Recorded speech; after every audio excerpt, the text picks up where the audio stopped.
Sir మీరు మీకు ఎన్ని ఎకరాలు ఉంది? నాకు 18 ఎకరాలు. ఎన్ని ఎకరాలకు వచ్చింది?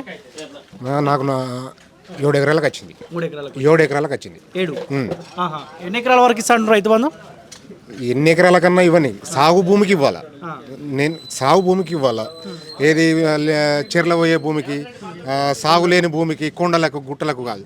ఏ రైతనే ఇవ్వని. 100 ఎకరాలు వేసే రైతుకు 100 ఎకరాలకి ఇవ్వని అద్దంటలే. కానీ సాగు భూమికి రైతు బంధు అనేది ఇవ్వాలి. కొండలకు గుట్టలకు చెర్ల నీళ్ళలో పోయే భూములకు అవసరం లేదు. ఎందుకంటే 50 ఎకరాలు చేసే రైతు 50 ఎకరాలకు పెట్టుబడి పెడతాడు. 100 ఎకరాలు ఇప్పుడు పెట్టుబడి లేని భూములకు ఎందుకు ఇచ్చిన రైతు బంధు అవసరం లేదు. ఇప్పుడు మీరు 18 ఎకరాల్లో సాగు చేస్తాం. ఏం వేస్తారన్న? వరి, పసుపు, చెరకు, రకరకాల 10 రకాల పంటలు పడతాయి. మా ఇబ్రాహీంపట్నంలో 10 రకాల పంటలు ఇస్తాం. మొత్తం మీద ఇప్పుడు పసుపును మైనస్ చేసినాం. పోయినసారి 4,000, 5,000 రేటు ఉన్నది. ఇప్పుడు 15,000 అయింది. ఎట్లా చెప్పాలి? నేను 4 ఎకరాలు పెడుతుంటే ఇప్పుడు 1/2 ఎకరం పెట్టినా. 1/2 ఎకరం ఇత్తనానికే సరిపోయింది. నేను మార్కెట్గా పోలేసారి అట్లా ఇది 15,000 ఉన్నది. లేకుంటే 15,000 ఉండేది కాదు. అసలు మా ఊరికించి రోజు 3 లోలు 4 లోలు వెళ్ళేది నిజామాబాద్ మార్కెట్. ఇప్పుడు సగం హాఫ్ లోడ్ వెళ్తుంది. అంటే ధర లేదని చెప్పి చాలా మంది పంట వేయకుంటున్నారు. అంతే మైనస్కి వచ్చింది. రైతు ఉల్టా లాస్ అవుట్కి వచ్చిండు. పసుపు పంటతోటి రైతు ఉల్టా లాస్. ఎట్లా అంటే ఇప్పుడు నిరుడు 30,000 ఒక లారీ ఉండే.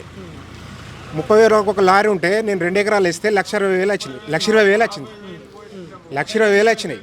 నేను 4 లారీల పెండ పోసిన. 1,20,000 పెండకే ఏరిపోయింది. నేను చేసిన సాగు విధానము 9 నెలల కష్టం ఏది కూడా లాభం లేదు.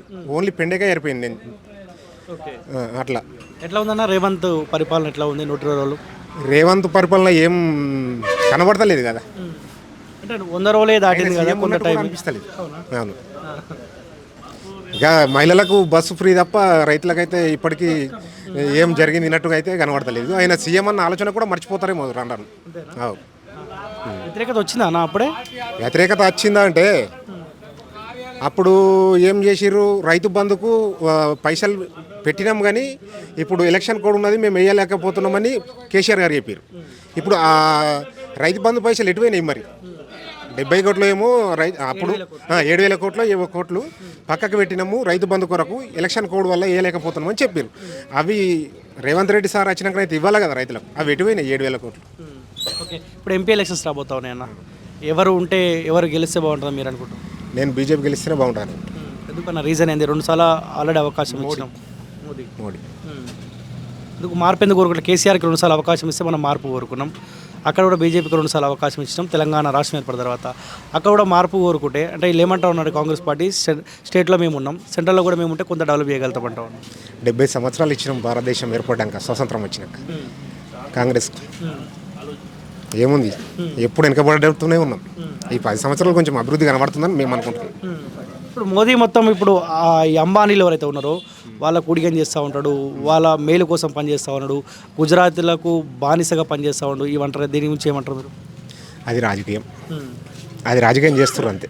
కాంగ్రెస్ వాళ్ళు ఇవ్వలేరా అంటే? అంబానీలు వాళ్ళ నుంచి చాలా అయ్యారు కానీ మోడీ వచ్చినాక చాలా లేరుగా. ఓకే, సో మీ ఓటు బీజేపీకి. అవును.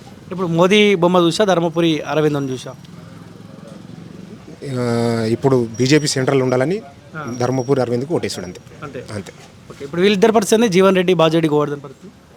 బాజిరెడ్డి గోవర్ధన్ రెడ్డిది మంచిగానే ఉంది కానీ జీవన్ రెడ్డిది ఆయన చిన్న కార్యకర్తను అసలు బయటకు రానియలేడు.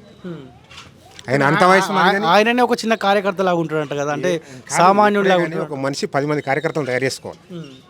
కానీ ఆయననే నేనే ఎప్పుడు ఉంటాంటే కరెక్ట్ కాదు కదా. ఓకే, ఒక సామాన్యం తరహాలో ఉంటాడంట, నిజమేనా? ఆయన ఇక మనకు దగ్గర ఉండదు, ఆయన కాన్సెన్స్ వేరు కాబట్టి మనకు పెద్ద ఆయన గురించి అవగాహన లేదు. Okay, thank you.